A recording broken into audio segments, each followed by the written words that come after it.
Hello, my name is Ashley Jolin, and today I would like to talk about the impacts of germination and inoculation methods on the growth of Chamaecrista nictitans and Lespedeza hirta. So just as an overview, the two species I'm looking at are both legumes from the longleaf pine savanna, which is found in the southeastern United States. Legumes are an important part of the longleaf pine ecosystem because they contribute to a lot of the diversity in the understory. I conducted two experiments using these two legumes. The first was looking at germination methods and seeing what is the best for growing the two legume species, Chamaecrista nictitans and Lespedeza hirta. And second, I wanted to investigate which inoculation method most affects both above ground and below ground biomass of Chamaecrista nictitans.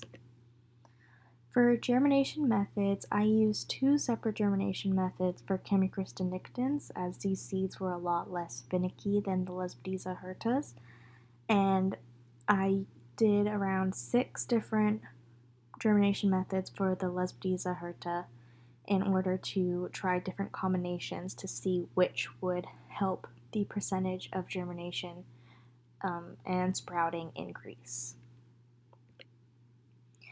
After 2 weeks, I counted the seeds as viable or non-viable for planting for each of the germination groups that was possible, and I planted them into either a sand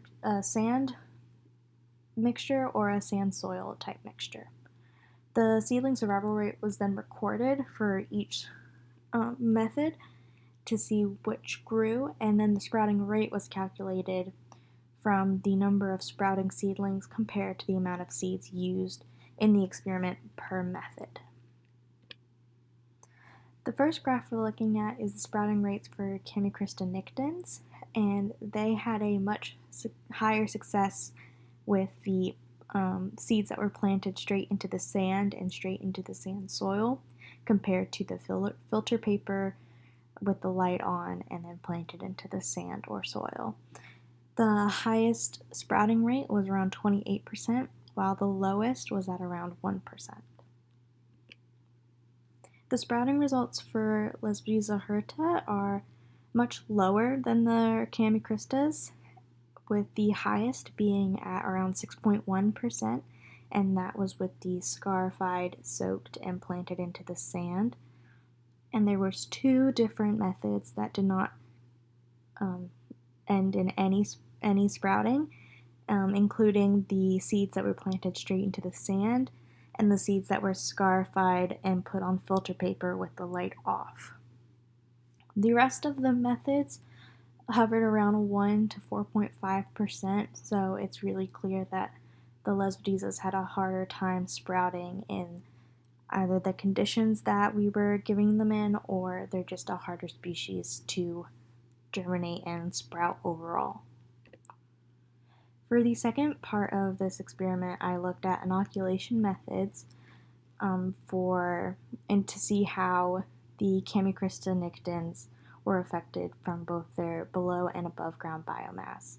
There were 3 different treatment groups with 2 separate inoculation methods, and a total of 55 seeds were planted for each treatment group and grown from November to January.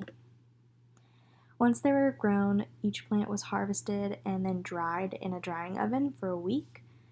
Then the below and above ground biomass was separated for each plant, and most of the dirt was taken off of the root system, although it was difficult because the roots are so fine that the dirt tend to stick on them a lot more than really thick roots that are easy to wash off. And once most of the dirt was removed, I weighed both the above and below ground biomass, and then graphs were created through R to compare the average weight of the above and below ground biomass between the 3 treatment groups. So for both the above ground and below ground biomass, neither had a significant difference between the control and the inoculant groups. Interestingly, the inoculant groups had a slightly higher biomass compared to the control, though not significant, and vice versa, the control had a higher below ground biomass, though not significant. So the importance behind looking at this study is that legumes are an important part of the longleaf pine ecosystem, as they contribute a nitrogen-fixing bacteria to the ecosystem that benefits the other plant species around them. And there hasn't been a lot of research looking at specifically legumes that are out in the wild and their benefits of inoculation, as it's usually agricultural that gets the attention. Finally, the longleaf pine is an ecosystem that is in need of restoration, and it's important to understand the critical species that can positively contribute to growing back the ecosystem in a healthy manner.